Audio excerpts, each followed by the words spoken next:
कहने लगा महाराज उस दिन तो मन में बैराग उत्पन्न हो गया, क्योंकि बैराग तो बगैर ज्ञान नहीं होया करता। पर एक दिन मेरे बैराग की हद मुक गई। इथों कीर्तन तो उपरांत समाप्ति तो उपरांत जदों मैं घर गया बड़ी भुख लगी सी। मैं अपनी माता नूं बेनती की, माता बड़ी भुख लगी है, प्रसादा तैयार करो। माता कहने लगी बेटा जरा काम जल्दी हो जाएगा, तू जरा चूल्हे दे विच अग बाल। कहने लगा महाराज मैं मोटियां मोटियां लकड़ां चक के चूल्हे विच ला दित्ती। अग बालदा सी, अग बालदा नहीं सी। मेरी माता ये सब कुछ देखदी सी। कहने लगी पुत्र बड़ा समा हो गया, अग नहीं मची। कहने लगा माता जी अग नहीं मचदी, अग नहीं बालदी। माता कहने लगी बेटा तेरा अग मचाउण दा, अग बालण दा तरीका गलत है। मैं कहा माता जी तुसीं दसो।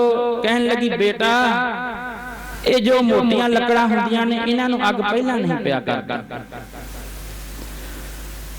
पहला छोटियां लकड़ां लाईदियां ने, छोटियां लकड़ां नूं अग छेती फड़दी है, फिर बड़ियां लकड़ां ला दियां।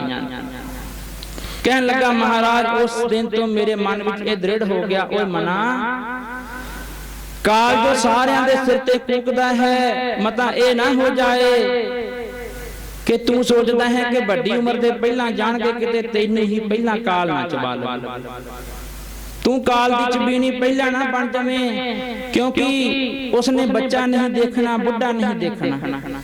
इन्हां लकड़ां दी न्याय किते तेरी बारी पहला ना आ जावे। उस दिन तो मेरे मन विच बैराग हो गया और मैं परमात्मा दा भजन करन लग गया।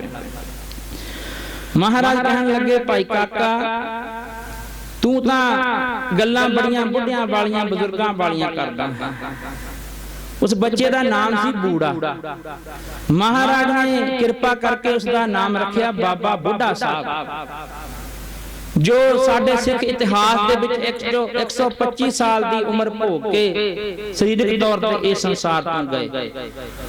बाबा फरीद साहब कहते हैं इकना नूं सब सोझी आई, ये वो सोझी वाले जिन्हां ने अगाह दा तोछा जमा करना शुरू कर दिता। संसार दे विचों बैराग उत्पन्न हो गया कि मना ये संसार ते नहीं रहना। थां थां गुरबाणी ते समझाया गया है। भाई नंद लाल जी कहते हैं कि उम्र वहां विच लेखे दे जिहड़ी याद साईं दी गुजरे पौंदी मुजरे, नहीं तो सानू हासिल की है बिच इस नीले हुजरे सांझ ते फजरे। साडी उम्र साडा समा संसार दे कार विहार करदियां दा लंघी जा रहा है। ये नहीं है कि कार विहार नहीं करने। महाराज कहंदे जिथे संसार दे कार विहार करते हो उत्थे निरंकार दा भजन भी करना है। जिसने अगाह जाके तुहाडी सहायता करनी है इत्थे भी करदा है।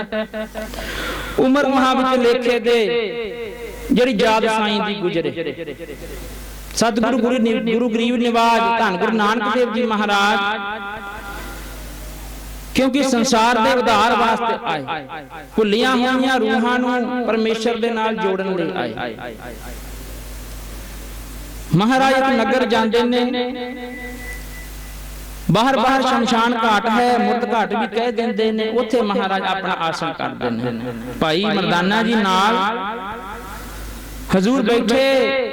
भाई मर्दाना जी ने देखा कि ये जिस जगह असीं बैठे हाँ इत्थे कुछ पत्थर लगे हुए ने, जिन्हां ते लिखिया है जो मृत्यु हो चुके ने 20-22 साल तो उम्र तो बद कोई दा उत्थे किसे दा भी ना नहीं है। 22 साल तो बद कोई उम्र नहीं लिखी हुई। भाई मर्दाना जी बड़े हैरान होंदे ने कि एक ही कौतक है 20-22 साल तो बद कोई इस नगर दे विच हुंदा ही नहीं। गुरु बाबा जी को बेनती की पातशाह एक ही कौतक है। महाराज कहने लगे भाई जा इस नगर विच जाके पता कर, तेनू अपने आप पता लग जाएगा। नगर जांदा है, सामने बुजुर्ग बैठे ने थड़े ते बड़ियां बड़ियां उम्रां वाले, देख के हैरान हुंदा है। ਬੇਨਤੀ ਕੀਤੀ, ਬਜ਼ੁਰਗੋ ਇੱਕ ਗੱਲ ਪੁੱਛਣੀ ਹੈ। ਕਹਿਣ ਲੱਗੇ ਹਾਂ ਭਾਈ ਕੌਣ ਹੋ, ਕਿੱਥੋਂ ਆਏ ਹੋ? ਦੱਸਿਆ ਮੇਰਾ ਨਾਮ ਮਰਦਾਨਾ ਹੈ, ਗੁਰੂ ਨਾਨਕ ਨਿਰੰਕਾਰੀ ਦਾ ਮੈਂ ਰਬਾਬੀ ਹਾਂ। ਬੇਨਤੀ ਕੀਤੀ ਕਿ ਅਸੀਂ ਉਹ ਮੁਰਦ ਘਾਟ ਵਿੱਚ, ਸ਼ਮਸ਼ਾਨ ਘਾਟ ਵਿੱਚ ਬੈਠੇ ਹਾਂ, ਉੱਥੇ 20-22 ਸਾਲ ਤੋਂ ਵੱਧ ਕਿਸੇ ਦਾ ਪੱਥਰ ਨਹੀਂ ਲੱਗਾ ਹੈ, ਪਰ ਤੁਸੀਂ ਇੱਥੇ ਬੜੀਆਂ ਬੜੀਆਂ ਉਮਰਾਂ ਵਾਲੇ ਬੈਠੇ ਹੋ। ਉਹ ਬਜ਼ੁਰਗ ਕਹਿਣ ਲੱਗੇ ਭਾਈ ਮਰਦਾਨਾ ਜੀ ਗੱਲ ਇਸ ਤਰ੍ਹਾਂ ਹੈ ਕਿ ਅਸੀਂ ਇੱਕ ਰੋਜ਼ਨਾਮਾ ਆਪਾਂ ਡੈਰੀ ਕਹਿ ਦਿੰਦੇ ਹਾਂ, ਉਹ ਲਗਾਇਆ ਹੋਇਆ ਹੈ। ਸੰਸਾਰ ਦਾ ਕਾਰ ਵਿਹਾਰ ਕਰਦੇ ਜਦੋਂ ਸ਼ਾਮਾਂ ਹੁੰਦੀਆਂ ਨੇ, ਰਾਤ ਹੁੰਦੀ ਹੈ, ਅਸੀਂ ਉਸ ਰੋਜ਼ਨਾਮੇ ਵਿੱਚ ਲਿਖਦੇ ਹਾਂ ਕਿ ਅਸੀਂ ਕਿੰਨਾ ਸਮਾਂ ਪਰਮਾਤਮਾ ਦੀ ਬੰਦਗੀ ਕੀਤੀ ਹੈ। ਆਪਾਂ ਨਹੀਂ ਲਿਖਦੇ, ਆਪਣਾ ਸਮਾਂ ਅਜਾਈ ਜਾਂਦਾ ਹੈ। ਕਹਿੰਦੇ ਉਹ ਲਿਖਦੇ ਹਾਂ ਕਿੰਨਾ ਸਮਾਂ ਅਸੀਂ ਪਰਮਾਤਮਾ ਦੀ ਯਾਦ ਵਿੱਚ ਬੈਠੇ ਹਾਂ, ਫਿਰ ਉਸ ਸਮੇਂ ਨੂੰ ਜਮਾ ਕਰਕੇ ਜੋ ਉਮਰ ਬਣਦੀ ਹੈ ਉਹ ਅਸੀਂ ਉੱਥੇ ਲਿਖੀ ਹੈ। ਆ ਕੇ ਗੁਰੂ ਬਾਬਾ ਜੀ ਦੇ ਚਰਨਾਂ ਵਿੱਚ ਬੇਨਤੀ ਕੀਤੀ। ਮਹਾਰਾਜ ਕਹਿਣ ਲੱਗੇ ਹਾਂ ਮਰਦਾਨਿਆ, ਸਮਾਂ ਉਹੀ ਹੈ ਜੋ ਪਰਮਾਤਮਾ ਦੀ ਯਾਦ ਵਿੱਚ ਗੁਜ਼ਰਦਾ ਹੈ, ਬਾਕੀ ਅਜਾਈ ਸਮਾਂ ਸਾਡਾ ਤੁਰਿਆ ਜਾਂਦਾ ਹੈ। ਇਕਨਾਂ ਨੂੰ ਸਭ ਸੋਝੀ ਆਈ। ਜਿਹੜੇ ਇਸ ਪੰਗਤੀ ਤੇ ਅਮਲ ਕਰਦੇ ਨੇ ਉਹ ਆਪਣਾ ਅਗਾਂਹ ਸਵਾਰ ਲੈਂਦੇ ਨੇ, ਕਿਉਂਕਿ ਸੰਸਾਰ ਤੇ ਜੋ ਵੀ ਆਇਆ ਹੈ, ਰਾਣਾ ਰਾਵ ਨਾ ਕੋ ਰਹੇ, ਰੰਗ ਨਾ ਤੁੰਗ ਫਕੀਰ, ਵਾਰੀ ਆਪੋ ਆਪਣੀ ਕੋਈ ਨਾ ਬੰਨੇ ਧੀਰ। ਇੱਥੇ ਰਹਿਣਾ ਕਿਸੇ ਨੇ ਨਹੀਂ, ਇਹ ਸਮਝਾਉਂਦੇ ਨੇ। ਇੱਥੇ ਬੈਠ ਕੇ ਕਿਸੇ ਨੇ ਨਹੀਂ ਰਹਿਣਾ, ਤੇ ਵਾਰੀ ਆਈ ਉੱਠ ਜਾਵਣਾ। ਬੈਠ ਕੇ ਕਿਸੇ ਨੇ ਨਹੀਂ ਰਹਿਣਾ, ਵਾਰੀ ਆਈ ਉੱਠ ਜਾਵਣਾ।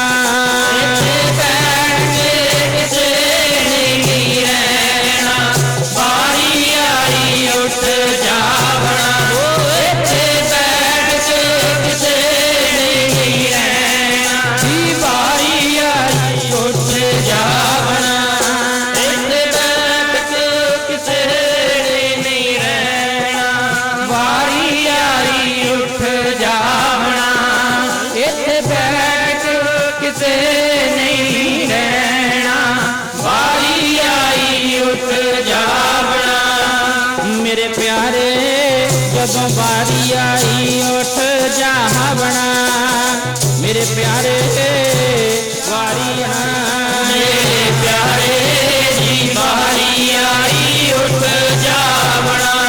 ਮੇਰੇ ਪਿਆਰੇ ਜੀ ਵਾਰੀ ਆਈ ਉੱਠ ਜਾਵਣਾ।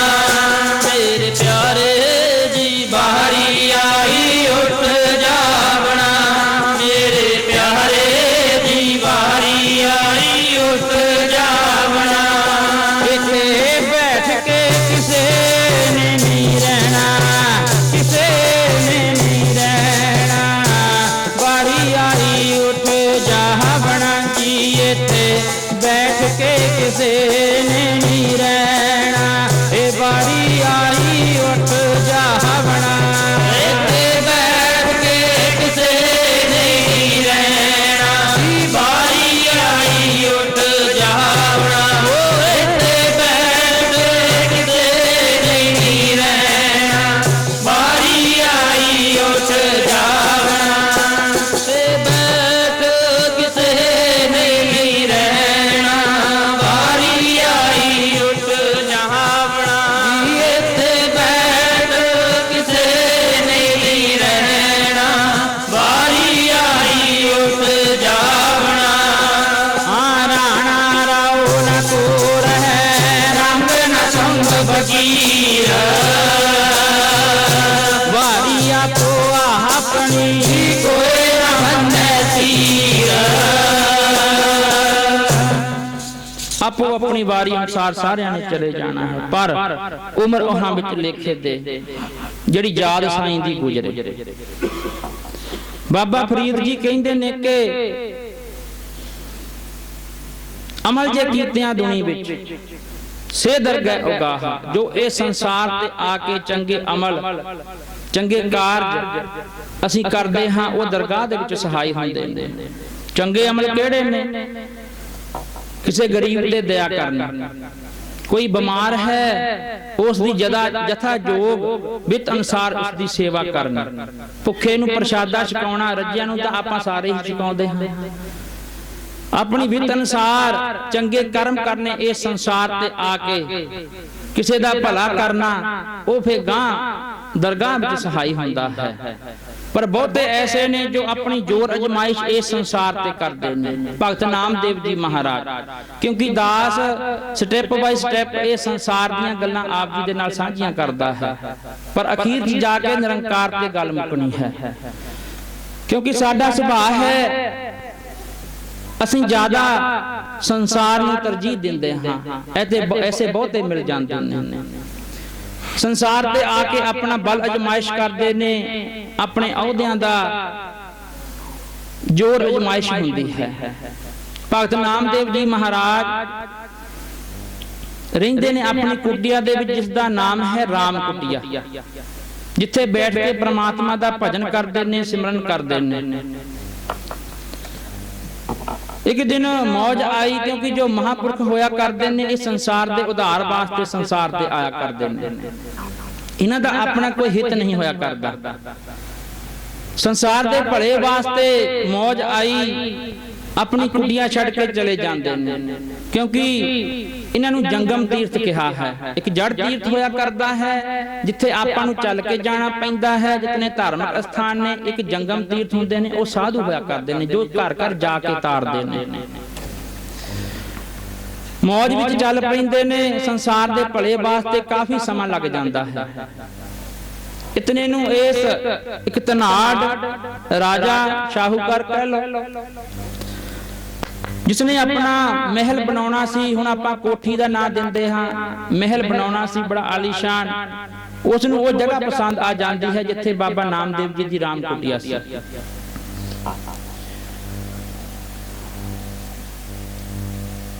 कारीगर आउंदे ने, आपां आर्कीटैक्ट भी हुण कह दिंदे ने, जिन्हां कोलों नक्शा बनाउंदे हां। वो जद नक्शा बनाउंदा है तां विच जो है बाबा नामदेव जी की कुटिया आउंदी है, नक्शा ठीक नहीं बनता। कहन लगा राजे नूं कि राजा ये कुटिया विच आउंदी है, महल की सिमटरी कोई ठीक नहीं बनती। कहन लगा कोई गल नहीं, ढा दो, क्योंकि राजा सी। कहन लगा ढा दो। कहंदे भगत नामदेव जी की कुटिया ढा दित्ती गई। थोड़े समय बाद भगत नामदेव जी आउंदे ने, देखदे ने कि मेरी राम कुटिया कित्थे गई।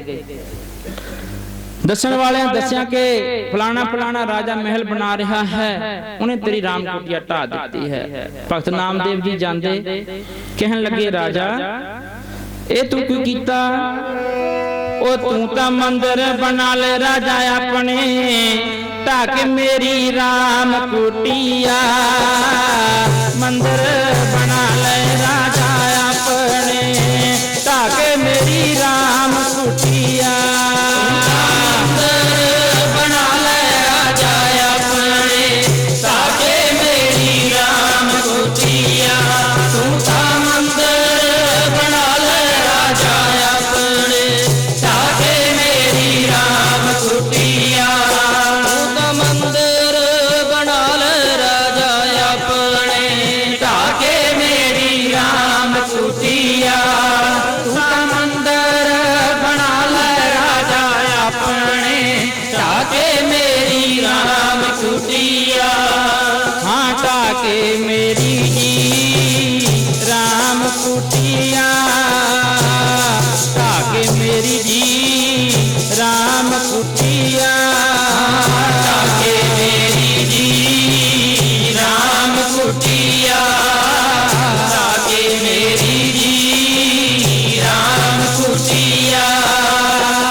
मंदिर बना ले राजा अपने, ताकि मेरी राम कुटिया मंदिर बना ले राजा अपने।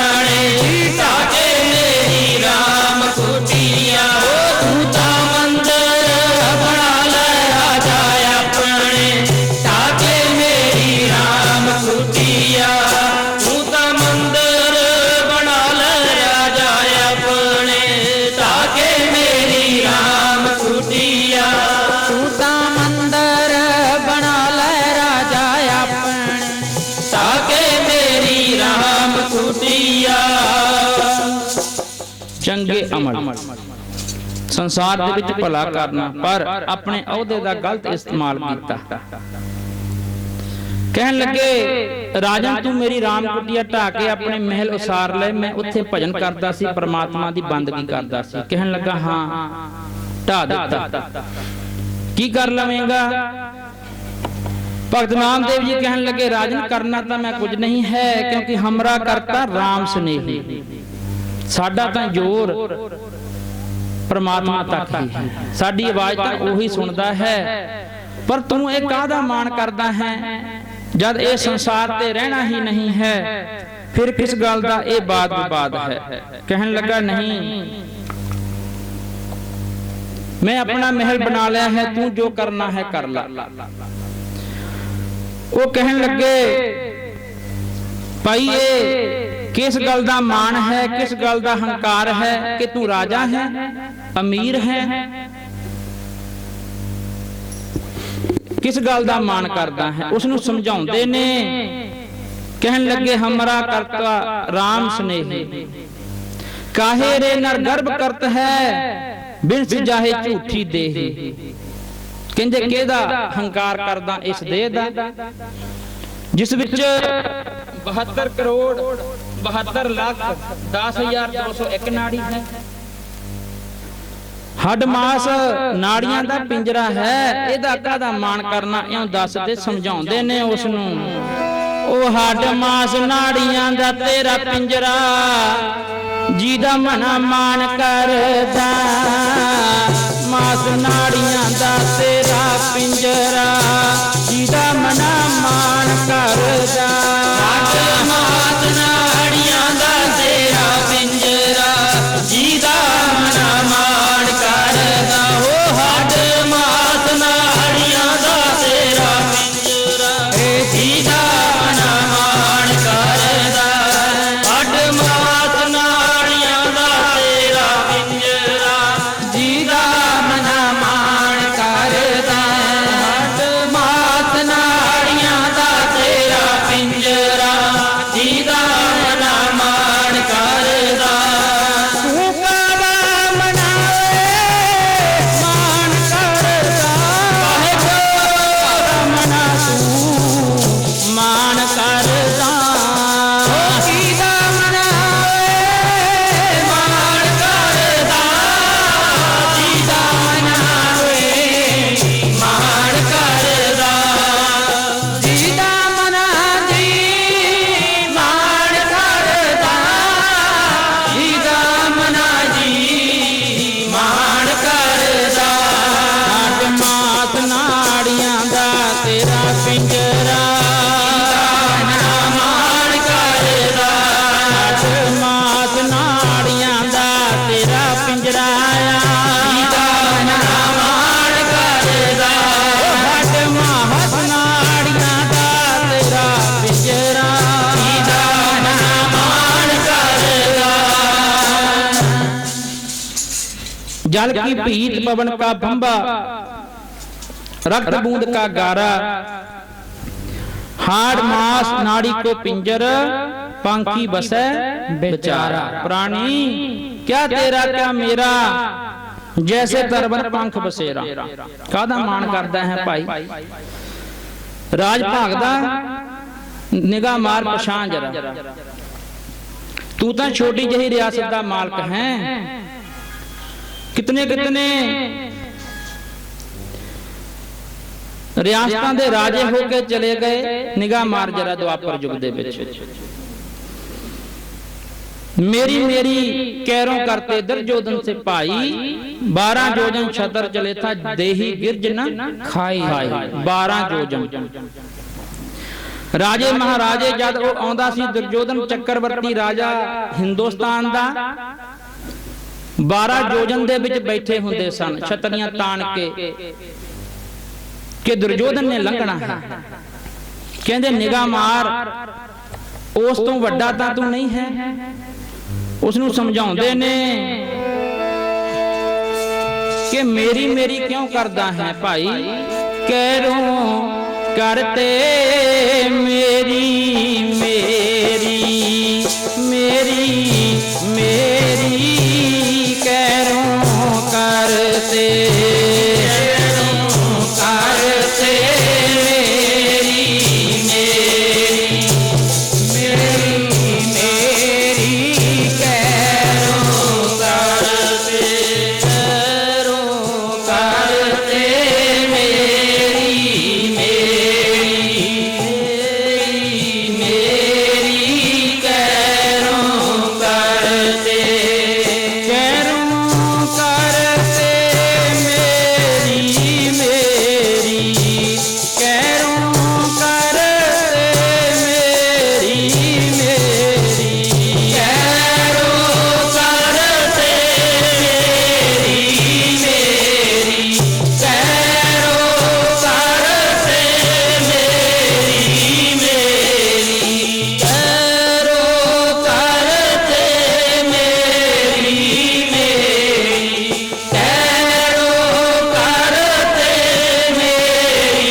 मेरी मेरी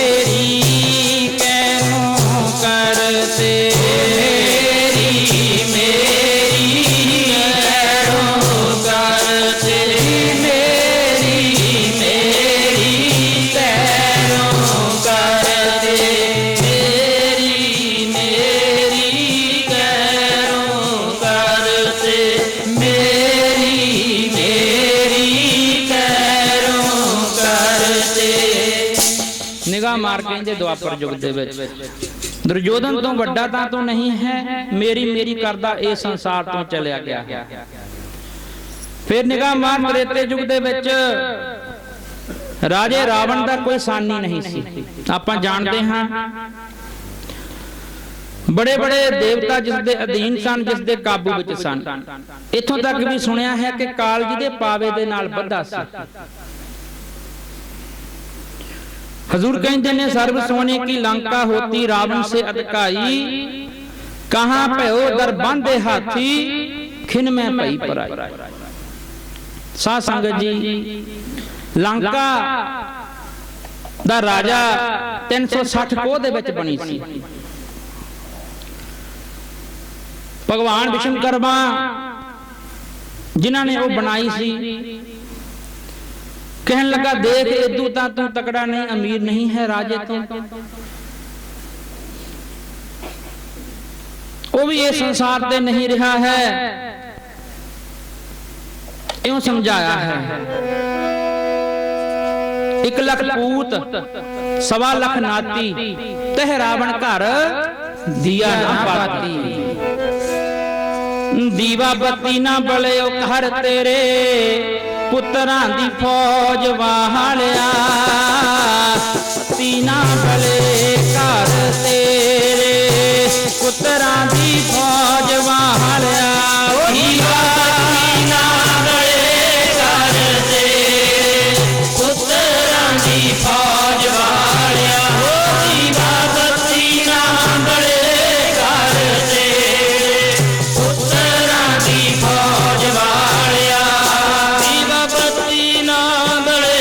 घर तेरे, पुत्रां दी फौज वालिया